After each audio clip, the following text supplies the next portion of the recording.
Most people are familiar with the terms listening and hearing.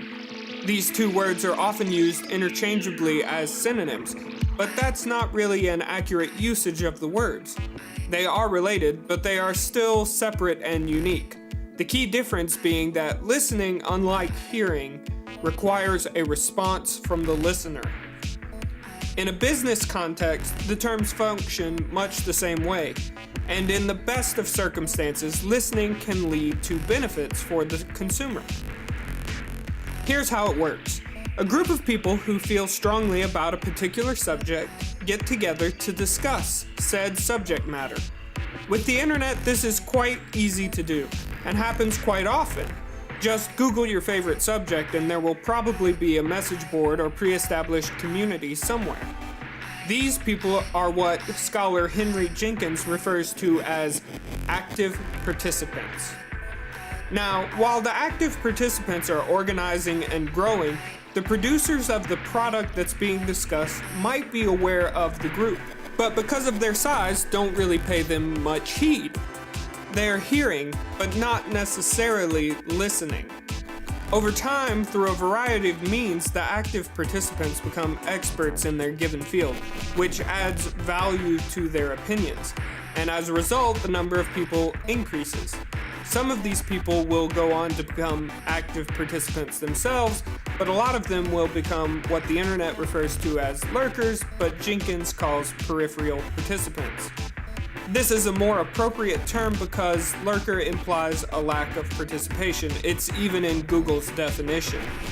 The sheer increase in numbers, however, adds value to the opinions of active participants. This will continue to happen until the initial group comes to prominence. At this point, the group has become large enough that opinions matter, and not only do peripheral participants listen, but potentially the general public as well. This can affect the producer's bottom line, and therefore it is in their best interest to begin listening. In the best of circumstances, this can lead to the return of a beloved show or the return of a creative influence that, for whatever reason, was absent during part of the original production. It can also mean fan service like in The Flash, and even sometimes an increase in quality. But on the flip side, listening can cause as many problems as it fixes. Take, for instance, the most recent iteration of the Ninja Turtles franchise. The first installment was plagued by criticism of Cyber Shredder and giant Shrekish turtles. The fan solution to this was requesting a version of the Turtles more faithful to the 1980s cartoon, and in the sequel, that's what was delivered. Shredder is replaced with a more accurate version. The Turtles are shrunk to a more teenage-appropriate size, though still large, and enter Krang, Rocksteady, and Bebop, three villains that rose to stardom through the first animated series.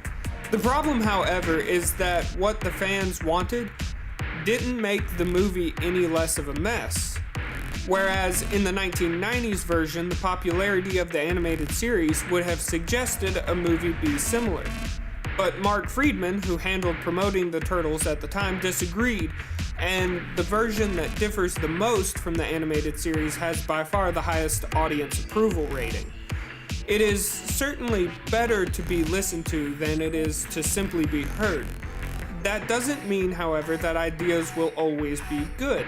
In the case of Ninja Turtles, the professional knew what was best for the franchise, but in other instances that hasn't necessarily been the case, like in Green Lantern. The thing that both listening and hearing overlook is evaluation. This is what separates Ninja Turtles from The Flash or the older Ninja Turtles from Green Lantern. The ability to listen is important, but the ability to evaluate opinions and separate the good from the bad and what will work in a given circumstance is infinitely more valuable.